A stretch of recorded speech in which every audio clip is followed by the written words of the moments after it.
Olá, eu sou a Larissa, cuido aqui do time de negócios da Equals. Olá, eu sou o Peter, cuido aqui do time de produtos na Equals. Sejam bem-vindos a mais um episódio do nosso videocast. Hoje a gente vai falar sobre a transformação de negócios liderados pelo Open Finance e pelo Open Delivery. A gente vai aprofundar um pouquinho como a evolução dos dois estão mudando a forma de fazer negócio. Estamos na era do Open, certo? E queria convidar um pouquinho você a falar um pouco desse mundo, desse Open, iniciando pelo Open Banking. Acho que é importante a gente dar o conceito desses dois primeiro e a gente vai aprofundando nesses detalhes. Legal. Acho que é importante a gente falar que a gente tem dois conceitos diferentes, mas muito iguais aqui, né? A gente está falando de um Open Banking, que é regulamentado pelo Banco Central, e a gente está falando do Open Delivery em si, que o mercado em si, as agências, todos os atores que estão aqui por trás, estão fomentando que isso aconteça. É uma iniciativa privada. É uma iniciativa privada, isso aí. E é legal a gente voltar como que isso se forma no dia a dia. É legal a gente voltar para 2010, lá no começo da década passada, e a gente pegar um mundo que antes ele era completamente fechado. Então a gente começou ali na guerra das maquininhas com o Banco Central atuando. Como que a gente abre esse mercado e a gente vai desenvolvendo ali regulamentações ou vai colocando ali práticas no mercado que vão fazer com que, aos poucos, todos os perfis e todas as formas dele vão se abrindo. Então, começamos ali, que nem eu falei, na guerra das maquininhas, a abertura do mercado de maquininha, gerou a guerra das maquininhas no geral, e a gente chega agora com registradora nos últimos anos e Open Banking sendo regulamentado agora por esses últimos pontos, né? Legal.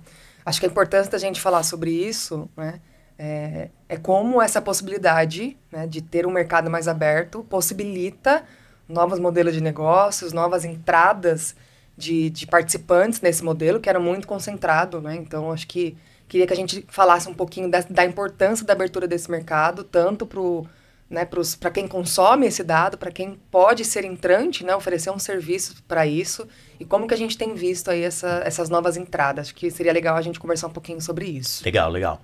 Vamos focar primeiro no Open Banking? Vamos. Acho que é legal você falar do conceito. Legal. Open Banking. O Open Banking ele é um conjunto, a gente comentou muito do Banco Central, mas ele é um conjunto de regulamentação que faz com que o mercado em si tenha um arranjo que compartilhe dados, e esses dados a gente vai comentar um pouco mais a fundo, entre instituições para que a gente possa ter uma maior abertura e um maior processo de compartilhamento para oferecer produtos melhores para o consumidor final. Esse consumidor legal. Pode ser tanto PJ quanto para o próprio PF, né? A gente está falando de uma padronização de troca de informação. Isso aí. Então, como que eu faço com que todas as instituições, elas se conectem em alguma forma específica regulamentada, por isso que o Banco Central está agindo nisso tudo, para que a gente tenha esse compartilhamento de dados especificamente, né? Legal. Eu acho que é bem importante a gente falar sobre esse conceito e como que isso está sendo usado no mercado, né? Então, acho que impacta não só quem consome o dado, quem é entrante, né, quem vai oferecer um serviço, mas todo o ecossistema que pode se beneficiar, né, em volta desse compartilhamento de dados. Vamos começar falando de pessoa física. Né? Então, como que uma pessoa física é beneficiada hoje em dia para compartilhar dados? Que acesso de serviço que a gente pode ver? Né? Então, acho que a gente já viu um pouco, todo mundo já se deparou abrindo o aplicativo do seu banco ali, quer participar, né, do Open Finance, clica aqui para permitir que os seus dados, né, de outras instituições sejam compartilhados, para que a gente tenha acesso ali livre, né, vamos chamar assim, nas suas informações, nos seus recebimentos, como que é o seu comportamento, né? Então, acho que é bem importante a gente olhar para isso, porque não só beneficia instituições financeiras, não só beneficia quem consome, não só beneficia quem pode oferecer novos serviços, mas como um ecossistema muito maior e pode possibilitar as pessoas ali, né, que têm alguma dificuldade, né, de conseguir algum tipo de serviço, ter mais facilidade nisso. Legal, legal. Vamos pegar um cenário, então. Se antes, com esse cenário ali que a gente estava falando de um mercado mais fechado, a gente tinha a possibilidade de, eu tenho todo o meu histórico numa instituição financeira, uma instituição bancária aqui. A gente tinha todo o histórico só nela. Então, para eu ter um empréstimo efetivamente, para eu ter acesso a vários produtos aqui, quando a gente está falando da instituição em si, eu conseguia só efetivamente com essa instituição, porque ela que tinha acesso ao meu histórico.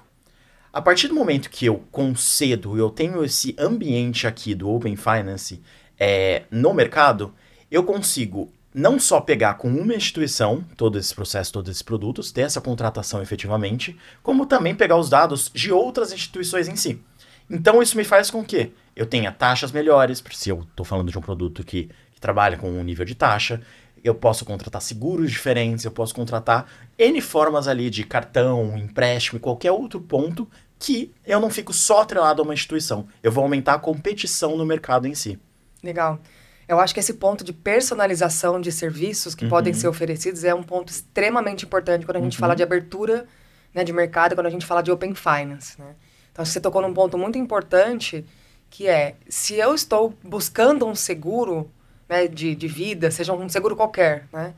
Como que eu posso ser beneficiado desta forma, né? Então, acho que... Aí também vou fazer um convite, né? Antes a gente tinha que reunir uma série de informações para pedir aquele serviço, e muitas vezes nem era aderente àquilo que a gente realmente estava precisando. Então, agora, com essa abertura, eu vou poder ceder para aquela instituição financeira como eu me relaciono com outras instituições. Então, será que eu consumo mais aquele tipo de serviço numa outra instituição? Mas essa instituição que eu estou liberando meus dados tem uma possibilidade de me oferecer o mesmo serviço melhor, mais personalizado? Então, acho que é legal ver esse movimento, porque o consumidor, né, o usuário, vamos chamar assim, ele passa a ser protagonista, né? Então, acho que o Open Finance traz essa revolução para a gente, o Open Bank, né, enfim, traz essa revolução para a gente de antes ter um personagem central, que eram as instituições financeiras. Isso muda, né? Isso se inverte a partir do momento que se olha muito mais para o usuário. Ele passa a ser o protagonista de todo esse movimento, né? E acho que um ponto importante, né, quando a gente fala nesse sentido, né, de poder oferecer serviços diferentes, tipo de produtos diferentes, né, tanto para PJ quanto para uma pessoa física, a gente vê uma mudança no setor financeiro, né, como um todo. Então, a gente vê produtos aí que não existiam começando a surgir, né, e para que a gente tenha ali muito acesso a isso, né? Então, como é que a gente está vendo isso? Isso aí. Então, o intuito do Banco Central mesmo é trazer essa competição, trazer esses novos produtos e trazer esses novos entrantes, né? Então, a gente tinha um mercado bancário muito centralizado, a gente tem algumas instituições que são as maiores do mercado, e a gente já vê instituições menores, as famosas fintechs em si, já como primeiros participantes que estão se beneficiando com isso. Existem alguns desafios, porque como a gente está falando de alguns mercados que ainda estão muito centralizados, são muito voltados para aqueles públicos e aqueles competidores que estavam melhor posicionados no mercado, a maior parte ainda da concentração dessa oferta está nesse público que antes estava atuando. Então, apesar da gente ter um panorama que faça com que a gente possibilite novos entrantes, Sim. como a gente está muito ainda dentro daquele mesmo cenário antigo, a gente ainda tem muita consolidação desses dados num cenário muito específico. Legal, e quando a gente fala de fintech, né, a gente já vê muitas fintechs olhando para ser iniciadores de pagamento, né? Então, acho que a gente tem um caso aí bem legal, bem bacana para compartilhar, que a gente tem uma carteira digital. Se você quiser fazer alguma coisa nessa carteira digital, você teria que acessar seu aplicativo, transferir lá para aquela carteira digital para que você pudesse consumir e assim por diante. Hoje não, né? Hoje você pode chamar ali aquela fintech, aquela carteira digital que se posicionou como um iniciador de pagamento e ela mesma se comunica lá com a sua instituição, né? E traz aquela informação para cá. Então, acho que esse é um ponto muito bacana e a gente já vê mesmo, né, como que está mudando e assim por diante. E um segundo ponto que você fez ali acho que trouxe de bacana, ainda o ecossistema está muito concentrado, né? Então, quando a gente olha aqui, 98% dos dados que foram compartilhados, eles estão concentrados em 10 instituições. E ainda assim, desses 98%, né, dos dados, 80% deles estão concentrados em 3 grandes instituições. Então, a gente ainda vê, né? Então, a gente viu a melhora de serviço, sim, a gente viu algumas entrantes, mas ainda tem, né, alguma concentração quando a gente fala nessa liberação de dados, né? Eu vejo uma perspectiva natural, é uma evolução. Então, a partir da primeira regulamentação que a gente coloca no mercado, a gente precisa amadurecer. A gente vê o mercado e o próprio público, no geral, gostando um pouco mais e a gente precisa trazer um pouco mais dessa confiança também para esse novo produto, para o público no geral, em especial o PF, que ainda não sabe como isso, não está acostumado como lidar com esse tipo de coisa. Sim. A gente vê ali uma perspectiva de que se a gente tinha acessos ou dados compartilhados ali numa perspectiva de 550 milhões de dados sendo compartilhado entre instituições, no ano seguinte a gente já passa para 850 milhões. Então, assim, a gente tem um crescimento muito grande nesse mercado, com um potencial ainda maior, com mais entrantes, só que a gente tem ainda todo um amadurecimento que precisa acontecer, tanto para o consumidor final, tanto PJ quanto PF, que ele precisa ter um pouco mais de confiança em dado. Sim. Isso é uma coisa que é um tema que está recorrente agora, né? Como que as instituições estão lidando com os nossos dados, quanto com a própria abertura, porque às vezes até o próprio dado ele pode ser melhorado nessa passagem e nesse compartilhamento no geral, né? Legal. Aí, pegando até esse gancho que você comentou de quantidade de chamadas, né, que foram feitas ali para receber esses dados, né? Tem um dado legal aqui para a gente olhar. Todo esse volume que você comentou de chamadas, 46,37% deles é ainda para olhar sua conta, sua movimentação, né? Então, ali está concentrado. 17,36% é sobre cartões, ou seja, como é que você consome aquele serviço de cartões, como é que você paga, quanto você consome, e assim por diante, né? Qual tipo de cartão, onde você usa onde, assim por diante. E 7,49% em empréstimos. O restante ali é muito, ainda acho que está caminhando para isso. Mas você vê ainda quanto a gente tem para explorar, quantas coisas a gente ainda pode fazer. E como a gente ainda está concentrado para olhar a movimentação. Então, acho que é uma primeira fase, como você disse, né? Deixa eu olhar como que é o relacionamento do meu cliente, depois eu vou entender aqui como que eu posso oferecer os melhores serviços para ele, né? Então, eu acho que é um benefício para todos, né? Sem dúvida nenhuma, um benefício para todo mundo, para ter novos serviços, para a gente conseguir, inclusive, né, contar para aquela instituição que a gente quer se relacionar, como que a gente é, nesse sentido de crédito, pagamento, como que é meu comportamento, né? Então, acho que isso é muito benéfico para todo mundo, né? E acho que ainda tem uma maturação, né? Ainda tem uma coisa de, vou compartilhar dado com essa instituição, mas eu não conheço, é um novo entrante. Então, é natural que as pessoas continuem ainda querendo compartilhar dados com aquela instituição que está mais consolidada, que ela já se relaciona há um tempo, e assim por diante. Mas eu acho que ao longo do tempo, isso vai também se quebrando com a maturidade até mesmo do mercado, né?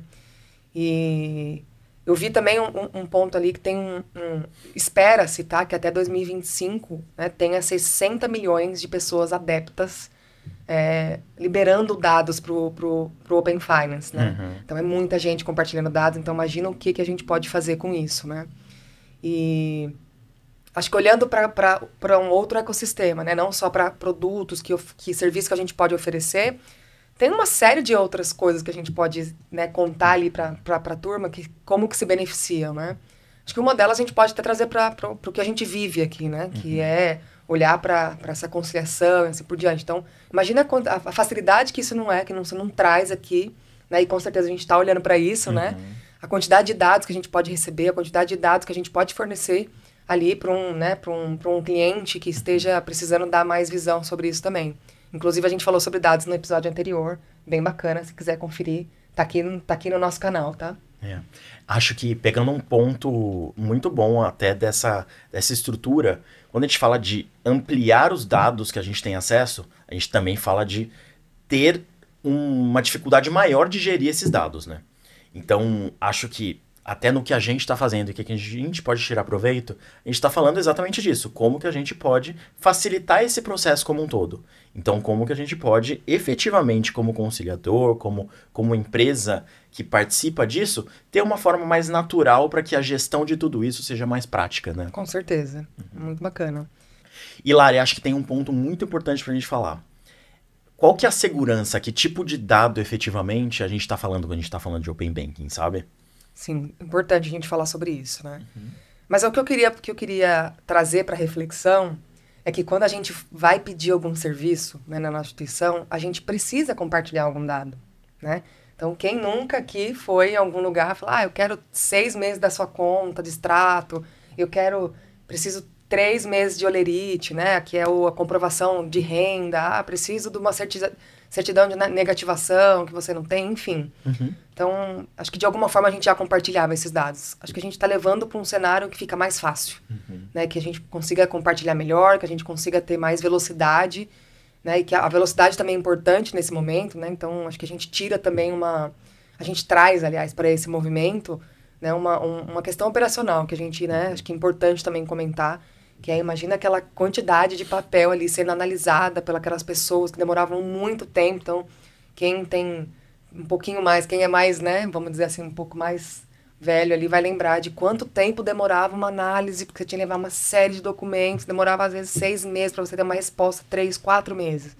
Agora passa a ser mais instantâneo, né? Então, acho que a velocidade disso também ajuda. E, de alguma forma, a gente já compartilhava. E lembrando que a gente tem LGPD aí para isso, né? A gente tem a segurança em cima disso. O Brasil trabalhou em cima de todo esse processo de gestão de dado, fez isso de uma forma muito efetiva e a gente está cada vez mais seguro com relação a isso também, né? Certamente, certamente. Então, acho que vamos compartilhar sem medo, né, esse dado. Claro, né, a gente precisa entender com quem que a gente quer compartilhar, mas no fundo a gente só traz benefício para todo o ecossistema e a gente pode ter acesso a melhores produtos, com melhores ofertas, com preços mais atrativos e até descobrir produtos que a gente precisava e não sabia, né? E acho que a gente teve um exemplo disso, de Open, né? Open abrir assim, as informações financeiras lá com o Guia Bolso, né? Quem lembra do Guia Bolso, que é aquele aplicativo que a gente baixava e colocava as informações do nosso banco e o Guia Bolso trazia e reunia tudo para que você tenha visibilidade, né? Então, o Open Finance está aí, né? Ele veio aí com bastante força, acredito que nos próximos ciclos aqui a gente vai ver cada vez mais, né, esse tema. E eu estou ansiosa para ver quais produtos que vão surgir, né, quais empresas que vão surgir de novidades para oferecer isso para a gente. É, muito legal, muito legal. A gente está só no começo. E o Open Delivery em si? Como que isso entra no mercado? Como que você vê essa perspectiva pelo outro cenário? A gente está falando agora do privado. Exato. Acho que é importante também a gente falar, né, o Open Delivery, o conceito dele, ele é também uma padronização, tá? De uma troca de informações entre alguns participantes ali de delivery, né, que é um tema que a gente viu muito crescer numa época, né, que a gente precisou ser assim, né, fazer isso, né, que a gente precisou recorrer a um canal ali para pedir as nossas alimentações, para pedir algumas coisas. E aí a Brasel, né, nesse momento, viu ali uma oportunidade também de padronizar algumas coisas para facilitar basicamente, né, de forma macro, duas coisas. Eficiência, né, para dar eficiência e produtividade. Né? Então, esse é o conceito do Open Delivery. Então, ele é uma iniciativa privada que já conta com bastante gente participando. E eu vou contar um pouquinho ali, né, de como que a gente vem. Então, basicamente, a padronização de informações trocadas entre todos os participantes que estão presentes num delivery. Né? Então, quando você pede ali uma comida, tem um restaurante, tem um canal de venda, que é um aplicativo, um marketplace, tem os sistemas de gestão de logística, tem o sistema de pedido do restaurante, tem o pagamento, né? E para o restaurante depois tem a conciliação disso, tá? Então, é uma padronização, uma documentação padrão, no qual todo mundo vai consumir o mesmo dado ao mesmo tempo, e isso beneficia muito esse ecossistema de delivery. Mas a gente está falando de beneficiar só o restaurante? Beneficiar o delivery? O que é beneficiar em si? Legal. Ó, quando a gente fala de reduzir custo, ampliar a concorrência, porque tudo que é open a gente está falando de ampliar a concorrência, né? De facilitar a entrada de novos players aí que oferecem esse serviço, né? Então, na verdade, todo mundo se beneficia, tá? Então, olhando para o estabelecimento, né? Olhando para o restaurante, para o bar, cafeteria, imagina que você tem ali 5 possibilidades de delivery, de entrega, né? Você tem ali 5 marketplaces, 5 aplicativos que você gostaria, né, de se conectar. Mas cada um tem uma integração diferente, cada um você vai ter que subir o seu cardápio, né, fazer essa gestão, e aí você recebe o pedido numa tela de um, numa tela de outro, e a logística depois, né? A logística tem uns que você contrata o seu, tem um que é direto, você pode fechar com o aplicativo, e o pagamento, né? Você usa a minha, o pagamento, eu uso o pagamento aqui do aplicativo. Então, imagina na hora de gerir isso, né? Então, automaticamente, né, o estabelecimento ele tem que priorizar um ou dois, que é impossível, ou você coloca um monte de gente lá para organizar isso para você, o que eleva o custo da sua operação e acaba não sendo rentável. Né? Então, o estabelecimento ele passa a ter uma única integração, ele pode ter um único PDV, né? Vamos chamar assim, um único gestão de pedido. Ele altera o cardápio uma vez, pensa nisso. Então, se eu posso ter 10, né, marketplace, canais de venda integrado, e eu altero meu cardápio uma única vez, com preço, promoção, produto, e todo mundo recebe e já sobe ele automaticamente para o usuário consumir, né?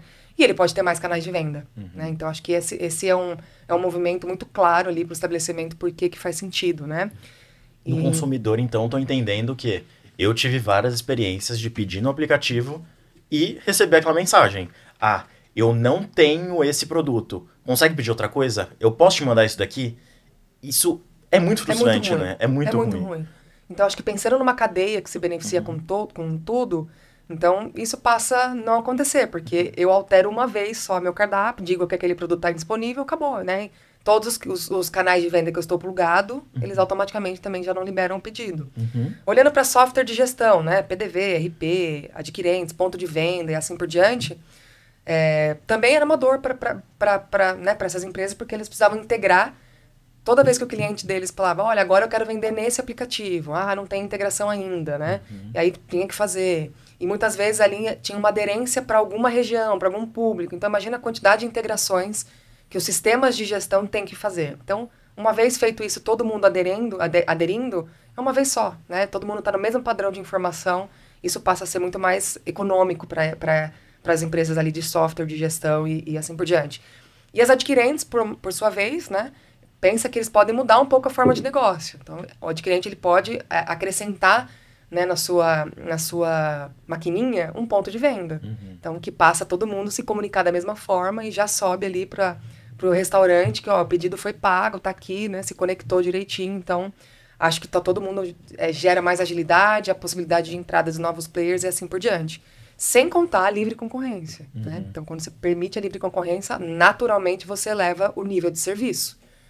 Né? E não menos importante, tem a logística, né? Então, a logística, ela pode ter mais também clientes, né? Contratando o seu serviço, porque tem uma amplitude maior de marketplace e aplicativos entregando, e todo mundo pode acompanhar o pedido. Então, o consumidor acompanha o pedido, o restaurante acompanha o pedido, o próprio sistema de PDV ali tem acompanhamento de pedido, e a logística acompanha aquele pedido em tempo real que está sendo entregue ali para você. Então, se acontecer algum problema, todo mundo sabe em tempo real. E o mercado? Como que você vê o andamento da integração? A gente está falando de uma coisa que não é regulamentada. A gente está falando de uma coisa que o próprio mercado, a gente precisa ter ali toda a adesão do restaurante em si, das plataformas e tudo mais. E é muito mais difícil, se você pensar por essa perspectiva, você convencer todo mundo de participar de uma coisa que não é regulamentada, né? Justamente. Como é um cenário em que beneficia a todos, né? Não tem um beneficiário, né? Tem vários, né, tem toda uma cadeia que se beneficia de pontos diferentes, mas da mesma forma, né? Então, já tem bastante desses participantes que eu comentei aqui que já aderiram, né? Então, acho que está numa fase aí bastante grande de ampliar também esses parceiros, né? Que aderem ali à documentação padrão de Open Delivery. Mas a gente já tem 40 mil restaurantes já operando, né, com essa padronização, tá? E a perspectiva ali da turma do Open Delivery mesmo, né, é que ao longo de 2024 se chegue a 150 mil. Então, se a gente olhar para 40 mil, né, já aderentes sobre isso, a gente está falando já de uma certa padronização. E é natural. Então, acho que o restaurante pode escolher os seus parceiros que já estejam integrados no Open Delivery, né? Que pode consultar, pode buscar saber, olha, você já opera no padrão Open Delivery? E pode optar por esses fornecedores, né? Essa cadeia ali que já esteja nesse padrão, porque facilita também para todo mundo. Então, acho que é esse um pouco do que eu imagino ali, do que a gente percebe, né? Do que o mercado nos conta, e esses dados são feitos ali, são tragos pelo próprio mercado. Tá? E o próprio mercado, o que você daria a dica, então? Você falou muito de ele entrar em contato com competidores ou ali processos ou empresas que já estão aderindo a esse tipo de coisa, mas que tipo de empresa que ele precisa buscar para entrar isso? O que o restaurante precisa fazer efetivamente? Vamos colocar assim. Então, quando o restaurante vai querer iniciar, né, nesse ponto de delivery, então ele precisa buscar um aplicativo, né, de entrega, um canal de venda que esteja já padronizado, tá, no Open Delivery, acho que isso é importante. Ele pode buscar um sistema de gestão de pedido que já esteja também nessa padronização do Open Delivery. Ele pode buscar os meios de pagamentos que já estão adequados dessa forma e principalmente as empresas de logística também que já estão padronizados. E não menos importante, a gestão disso tudo também, a conciliação disso tudo também, né? Ela fica padronizada. Então, a gente também tem ali uma certa dificuldade depois que a venda é feita, depois que o pagamento é realizado, da conferência disso, né? Porque cada marketplace, cada aplicativo trabalha de uma maneira. Então, quando a gente passa a padronizar, no fundo, para todo mundo é benéfico, né? Então, acho que esse é o caminho que eu daria aqui de incentivo, né? E lembrando que 39% do faturamento dos restaurantes no Brasil já são delivery. Então, acho que quem ainda não está, precisa prestar atenção, né? Nesse primeiro comecinho de ano aqui, a gente já viu um crescimento perto de 20%, além do que a gente cresceu em pandemia de delivery, né? Desse mercado de delivery. Então, quem não tiver aderido ao delivery, acho que fica o convite para reflexão ali, olhando para esse cenário novo que facilita muito a operação e reduz muito o custo ali, no sentido de... justamente de você ter mais eficiência nisso, né? Então, outro dado da Brasel, também bastante importante, eles já conseguiram ver nesses 40 mil restaurantes que já estão aderidos ao Open Delivery, uma redução ali, né, um aumento de rentabilidade entre 20% e 30% só aderindo a uma operação padrão. E aí, com isso tudo? Legal. A Icos nisso tudo também está olhando para isso, né? A gente está junto nessa, sendo mais um participante desse movimento tão importante ali para o cliente, para o mercado como um todo. Então, a gente participa também dessa iniciativa e a gente também vai receber esses dados padrão. Então, imagina quem é dono lá de 1, 2, 3 restaurantes, um restaurante, vai poder acompanhar a sua conciliação, que é tão importante quanto vender, né? Numa forma padronizada. Então, a gente vai ter uma capacidade de gerar dados muito maior, né? Para que o dono do restaurante, o dono da cafeteria e assim por diante tenha condição de olhar para realmente a operação, fazer a gestão dessa operação de forma unificada. Legal, legal. Então, você está me dizendo que a gente acaba entrando em toda aquela complexidade que a gente fala do delivery, né? A gente acaba entrando efetivamente em todo o processo para saber se uma venda foi paga ou não foi, qual que é a taxa que está incidindo em cima dela, se eu pago pela distribuição ou não, a entrega é sua, a entrega é minha, a entrega tem que ser paga por um, por outro. Tudo isso a gente consegue ter um pouco mais de facilidade. Muito mais facilidade, porque pensa que eu vou ter que passar a olhar se eu tenho um contrato de frete, né, incluso com esse participante e com esse não. Como que eu faço isso se eu não tenho uma padronização de dado? Como se eu sei se aquilo está correto? Como que eu sei se aquele pedido que está cancelado realmente deveria estar cancelado porque na verdade, eu enviei esse pedido. Então, ele não deveria estar cancelado. Eu preciso entrar em contato com o meu canal de venda dizendo, olha, eu entreguei esse pedido, ele não poderia estar cancelado. Tudo isso é uma visibilidade que a Icos vai oferecer. Já oferece, né, para muitos deliveries, a gente já consegue fazer isso. Mas ali, com a padronização do dado, a gente vai poder também ter muitos canais de venda, muitos aplicativos, muitos marketplaces integrados aqui para todo mundo poder usar. Então, se eu uso aquele mais consolidado, a gente tem. Se eu uso aquele mais nichado, que é muito mais presente em algumas regiões, né? Que são mais consolidadas nesse sentido, também vai poder ter. Então, percebe que é um movimento que beneficia todo mundo, no final das contas, e principalmente o usuário também, né? Se a gente for olhar para esse ótico que você trouxe o exemplo, a gente não vai mais se frustrar, né? Eu acho que a gente tem muita evolução quando a gente pega esses dois casos, né? O Open Banking, o Open Delivery em si. Eles precisam amadurecer muito ainda. A gente está vendo só o começo de estudo e o mercado ainda vai se adaptar muito às duas coisas, né? Exatamente. A gente tem todo um processo de inovação que vai acontecer, a gente tem todo um processo que vai precisar com que todos os participantes em si estejam mais aptos a ele, e isso faz com que os desafios aumentem e a gente consiga trazer também mais oportunidade para todo mundo. Com certeza.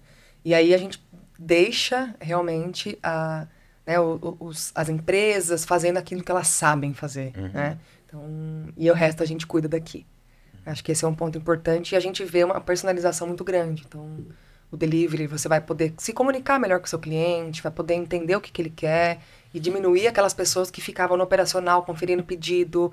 Tem 5 aplicativos diferentes, eu tenho que olhar em 5 telas. Não, você pode deixar, de repente, aquela pessoa para falar com o seu cliente, para falar, olha, eu gosto de menos picante, mais picante, olha, eu te indico esse prato e assim por diante. Então, a gente vê, né, uma personalização muito grande ali de serviço. Tenho certeza que todo mundo sai ganhando com isso. É isso, Lari. Muito obrigado. Obrigado, pessoal. Por favor, compartilhem, comentem. A gente tem um material muito legal aqui que fala um pouco mais sobre esses assuntos. Então, ele vai estar aqui na descrição. E muito obrigado. Obrigada. Até a próxima. Olá, eu sou Larissa, cuido do time de negócios da Icons. Oi, eu sou o Peter. Oi. Vai dar certo, a gente tem a manha. Olá, eu sou a Larissa, cuido do time de negócio aqui da Equals. Olá, eu sou o Peter, eu cuido... Bora. E a transformação que esse novo modelo vem fazendo aqui na vida e nos negócios. Legal. Então vai, vamos lá. A abertura do mercado.